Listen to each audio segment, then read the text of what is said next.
It was a cold and dreary April afternoon when a peculiar letter arrived at 221B, Baker Street.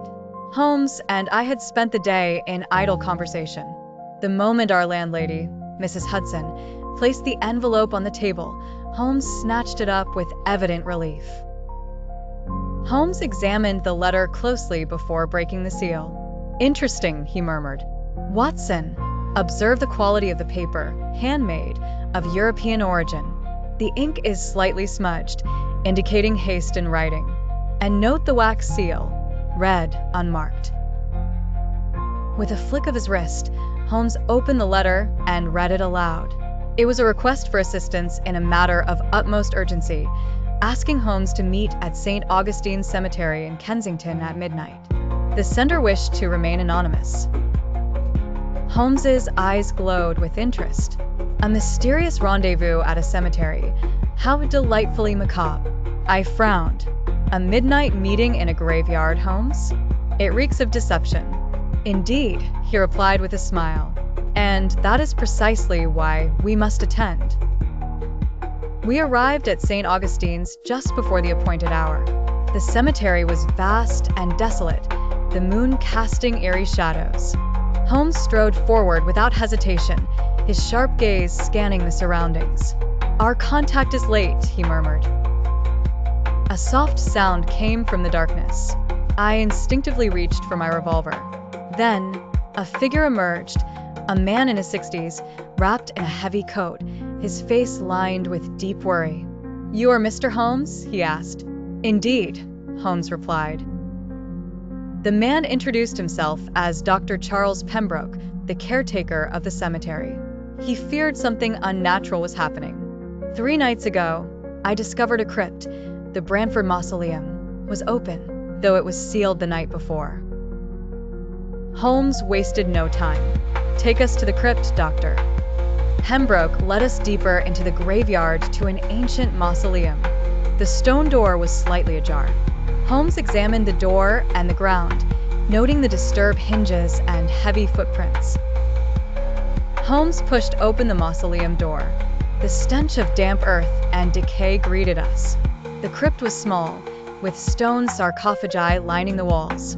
At the center lay an open coffin, its lid shoved aside. It was empty. "Who was interred here?" Holmes asked. "Lord Reginald Brantford," Pembroke whispered. "He died nearly a century ago."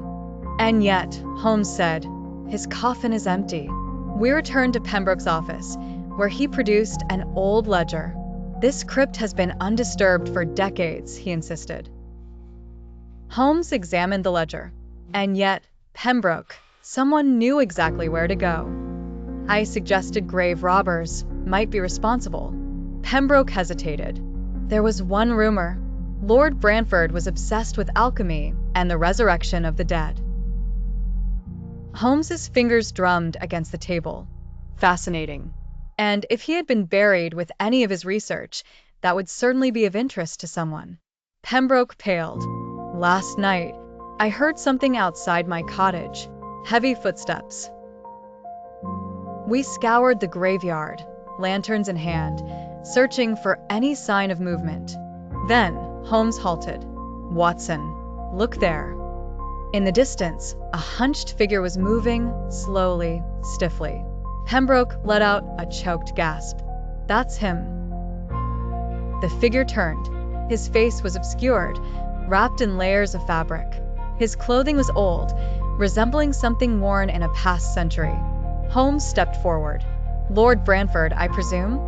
The figure did not respond and fled. We gave chase. The figure dashed toward the mausoleum, but stumbled on loose stones. Holmes lunged, tackling him to the ground.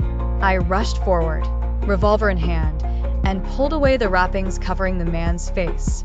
Beneath them was the pale, terrified face of a living man. "Charles Brighton," Holmes declared.